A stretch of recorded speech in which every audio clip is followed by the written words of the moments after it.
Okay, so our first question said, an ordinary fair cubical die is thrown.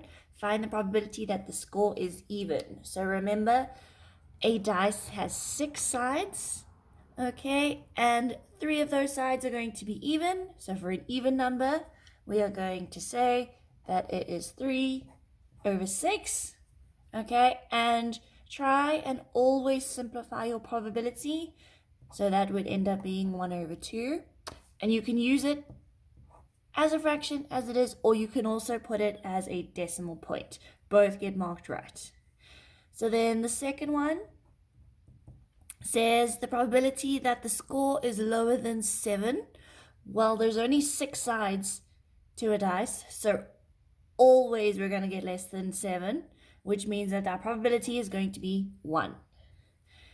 So then that we have a factor of 6. Okay, so you need to find all of the numbers that could be a factor of 6. And when you count those up, we have 4 of the 6 sides can be a factor, which we simplify to 2 over 3. Then at least a 4. So if it's at least a 4, that means it's got to be a 4 or a 5 or a 6, okay? And that means that those are 3 sides that we can then put over our 6 sides, which is then going to equal a half, okay? And then higher than 1. So the numbers higher than 1 would be 2, 3, 4, 5, 6. So that is 5 sides over the 6 that are higher than 1. So then the second question says, we have an ordinary tetrahedral die has 4 faces and they are labeled 1, 2, 3, 4. When the die is thrown, the score is the number on which the die lands. 2 fair tetrahedral die are thrown. By using the probability space diagram or otherwise, find the probability that the sum of the scores is divisible by 4. So when you see that word space diagram, okay, that just means a tree diagram. But you can do that without doing a tree diagram because we have 2 fair tetrahedral die being thrown. Remember, whenever we have that with a series of numbers, we can draw a table because we have sides 1, 2, 3, and 4, and 1, 2, 3, and 4. Okay, and the first thing says it's the sum of the scores. So that means that we are going to add the scores together. So 1 plus 1 is 2. 2 plus 1, 3, 5, etc. So we're going to fill in adding in the whole table.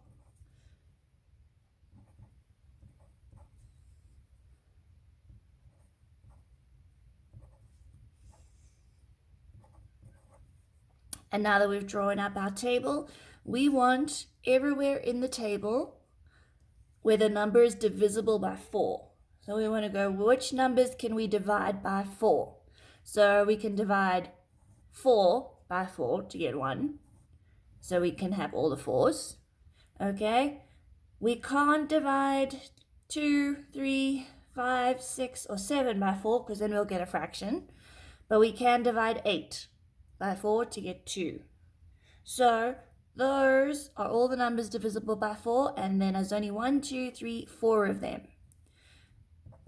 So I've got 4 numbers out of the total numbers in the table. So there's 4 by 4 numbers in there. There's 16 of them. So 4 over 16 can simplify to 1 over 4.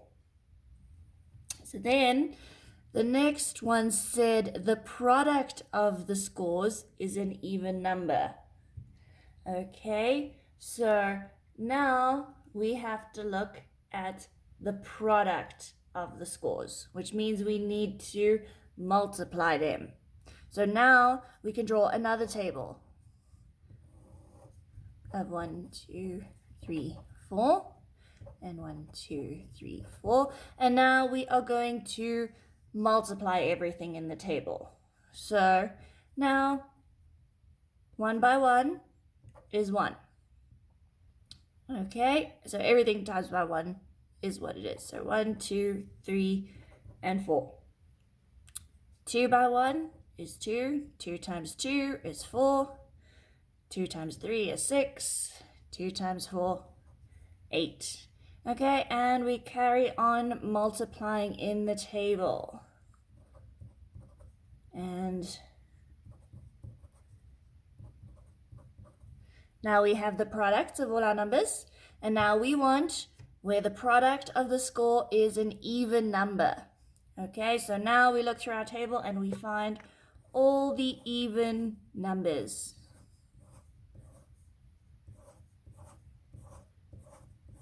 Okay, so there is all our even numbers. So we've got 1, 2, 3, 4, 5, 6, 7, 8, 9, 10, 11, 12. So my answer is going to be 12 over the total number in the table, which is still 16. And that simplifies to 3 over 4. Okay, and then our last one in that question says the scores differ by at least 2. Okay, so now the scores differ, which means we are going to be subtracting to get the difference. So I can draw another table. Okay, and now I want to subtract. So 1 minus 1 is 0. 2 minus 1, 1. 3 minus 1 is 2, and 4 minus 1 is 3. 2 minus 1, 1. 2 minus 2 is 0. 3 minus 2 is 1, and 4 minus 2 is 2. Okay, and you carry on that way. 2, 1, 0, 1, and 3, 2, 1, 0. Okay, so now that we've got the difference, we want where the score differs by at least 2. So that is everywhere in the table where it's going to be 2 or more, because it said at least. So at least we need to include 2. So it's going to be 2 and higher. So now I find all the numbers that are 2 or higher, and I circle them. And I find that there is 1, 2, 3, 4, 5, 6 of them. So there is 6 out of the total of 16, which simplified is 3 over 8. Okay, so that's the kind of thing, whenever we have 2 different die, remember you're going to always draw a table for that. So then if we look at the next ones,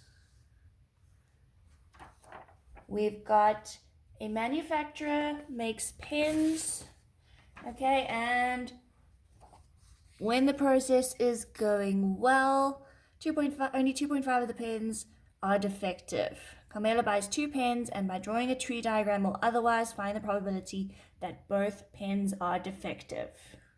Okay, so we don't always need to draw a tree diagram. Okay, sometimes they ask you to, sometimes they don't. You can optionally draw a tree diagram if it's going to help you. Okay, but if we want where both the pens are defective, okay, that means we want the probability that our first pen is defective, and so we're going to multiply, the second is also defective. So my first pen being defective, the probability is 2.5%. So remember, I convert that to out of 1, so I divide by 100 and I get 0.025 for my first pen. And so multiplying, the second pen is the same probability, because that's the only probability of a defective pen. So 0.025 times 0.025 gives me my answer of 0.000625. Okay, and then that exactly one of the pens is defective. Okay, so now remember she's buying 2 pens in total. So if exactly one of them is defective, order always matters. So it means that when she's buying those 2 pens, the first one could be defective, okay? And then the second is fine. Or the first one is fine and the second one is defective, okay?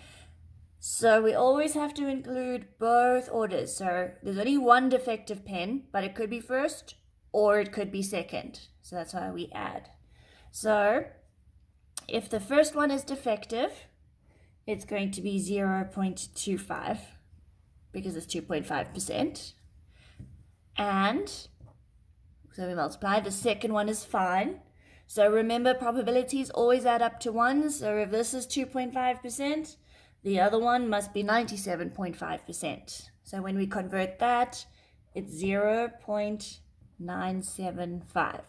Okay, because they must add up to 1 for our different probabilities.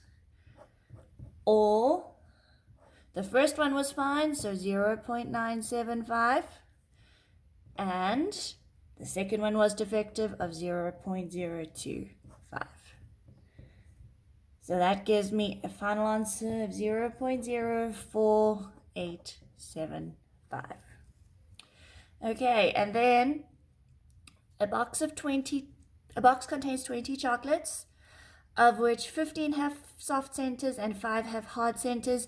Sadie takes 2 chocolates from the box and eats them, and then draw a tree diagram, which remember I said you don't always have to do, but then find the probability that just one of the chocolates has a soft center. Okay, so she is taking 2 chocolates out of the box. So if we want just one of them having a soft center, okay, she could have taken that soft center first or second. Okay, so we have soft centers and hard centers. So it's going to be soft and then hard, or hard and then soft centers. So our probability is going to equal, either she's going to choose the soft one first and then the hard one, or the hard one and then the soft one, okay, because order always matters. So her probability of choosing a chocolate with a soft center, there are 15 of them out of a total of 20 chocolates. Okay, and then she's going to choose one with a hard center. But she takes the chocolate and then she eats it. So now since she's eaten it, there's one less chocolate in the box after she chose the first one. So now there's only going to be 5 hard center chocolates out of a total of only 19 left, because once she chose the first one, she ate it. Okay, or she's going to pick the first chocolate having a hard center, so 5 out of the 20 chocolates, but then she ate that one, which means that there's only going to be 15 soft center chocolates out of a total of 19, because she ate the first one. Okay, and if you put that in your calculator, you get an answer of 15/38. Okay, so then the next page.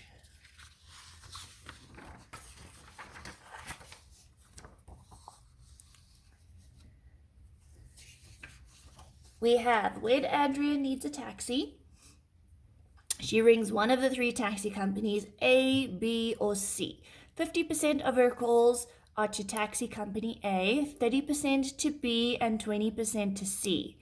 A taxi from company A arrives late 4% of the time. A taxi from company B arrives late 6% of the time.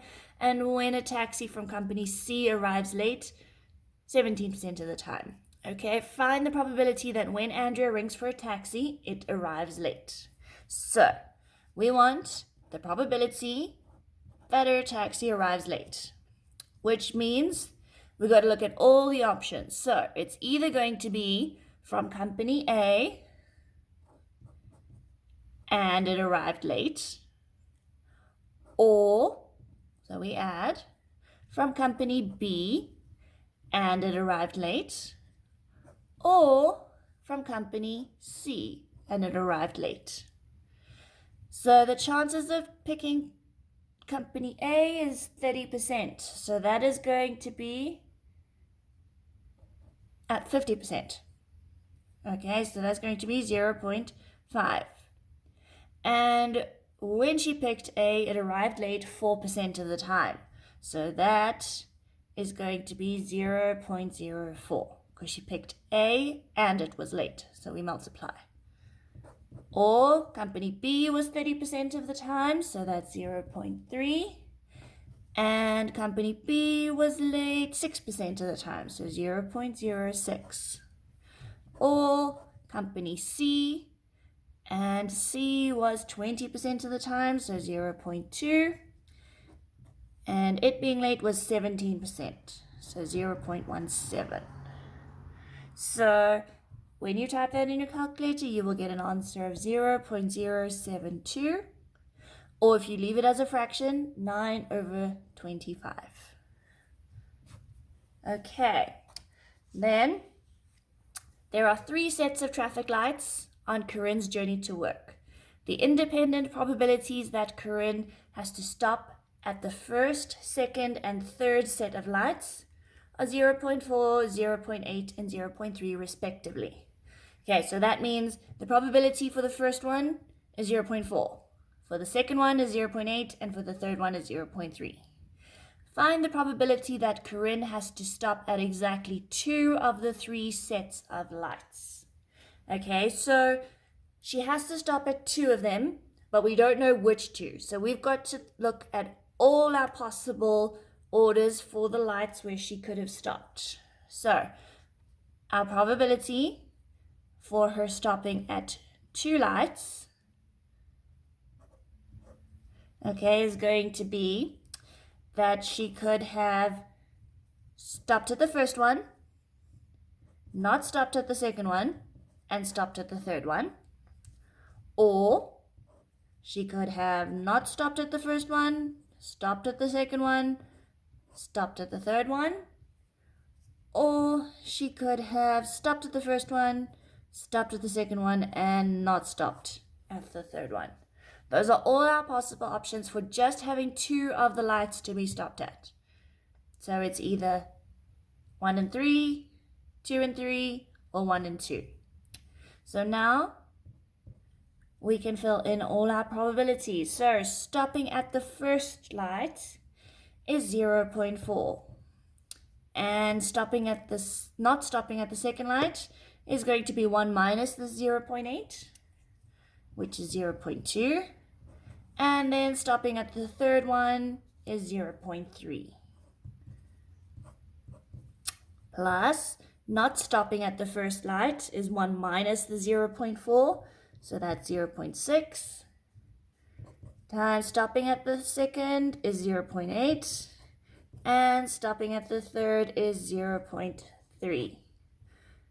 Or stopping at the first one is 0.4. And stopping at the second is 0.8. And then not stopping at the third is 1 minus 0.3, which is 0.7. When we type that into our calculator, we get 0.394, or as a fraction, 49/125. Okay, so then the next one. At a zoo, rides are offered on elephants, camels, and jungle tractors. Ravi has money for only 1 ride. To decide which ride to choose, he tosses a fair coin twice. If he gets 2 heads, he will go on the elephant ride. If he gets 2 tails, he will go on the camel ride. And if he gets 1 of each, he will go on the jungle tractor ride.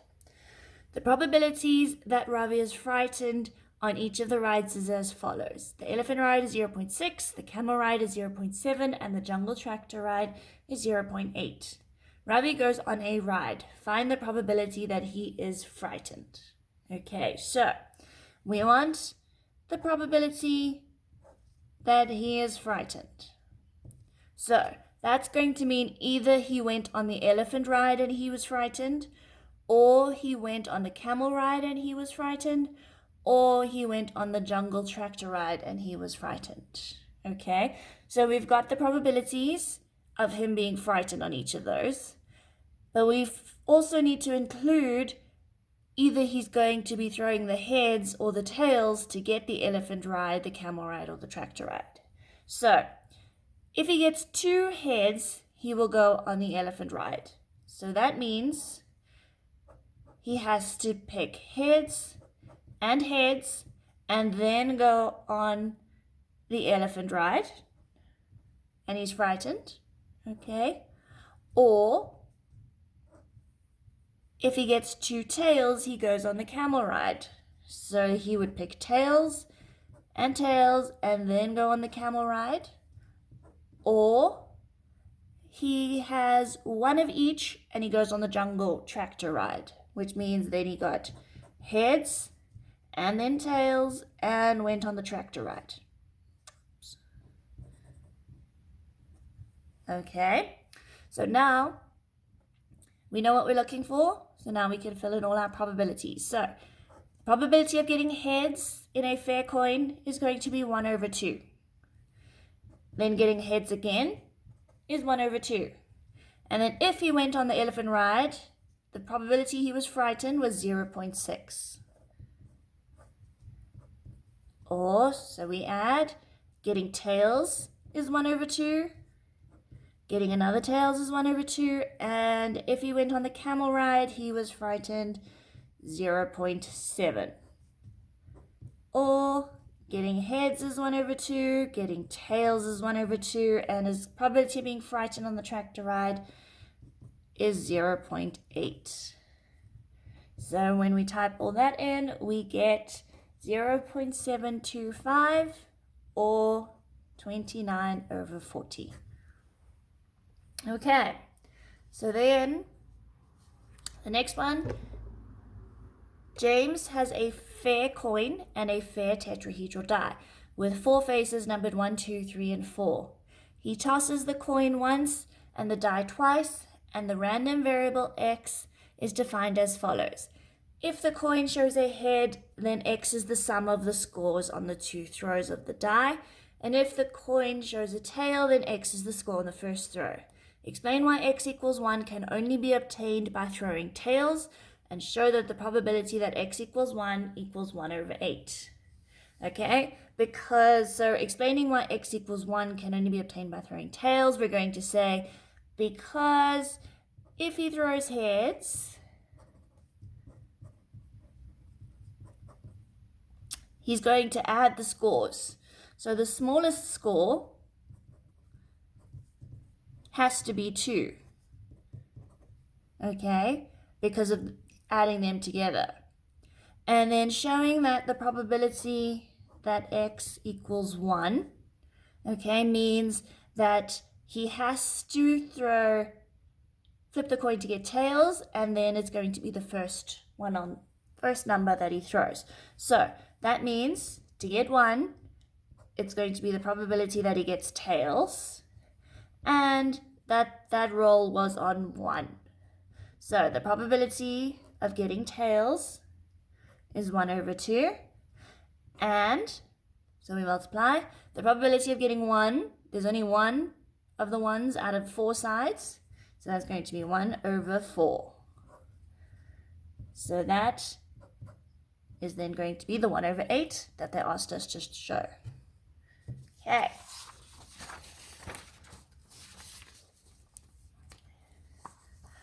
Then we've got Andy has 4 red socks and 8 black socks in his drawer, and he takes 2 socks at random. Find the probability that the socks taken are different colors. So that's going to mean our probability is that he got a red sock and a blue sock. But remember, order matters. So it could be red first and then blue, or blue first and then red. So we need all of the options with the orders. So his red sock. He has 4 red socks. Okay. Out of the total of 4 plus 8, which is 12.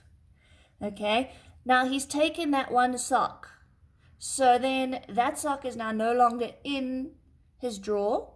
So when he takes the next one, the blue sock, black sock, there's 8 black socks, okay? But now he already took one. So that means there's only 11 left. Or he took the black sock first, so there's 8 black socks out of the 12. But once he took that one, there was only 11 left, and then he picked the red one out of the 11. So that comes to 16 over 33, or 0.4848 as a decimal. Okay, general rule about leaving our final answers. If we use fractions in our sum, we can leave our answers fractions. If we use decimal points in our sum, we leave our answer as decimals. Okay, so then the last one to look at was a box contains 3 red balls and 5 blue balls, and 1 ball is taken at random from the box and not replaced. A yellow ball is then put into the box, and a second ball is now taken at random from the box. Complete the tree diagram to show all the outcomes of the probability for each branch. Okay, so to do a tree diagram, okay, we're going to use our branches, okay, and each split of the branch must add up to 1.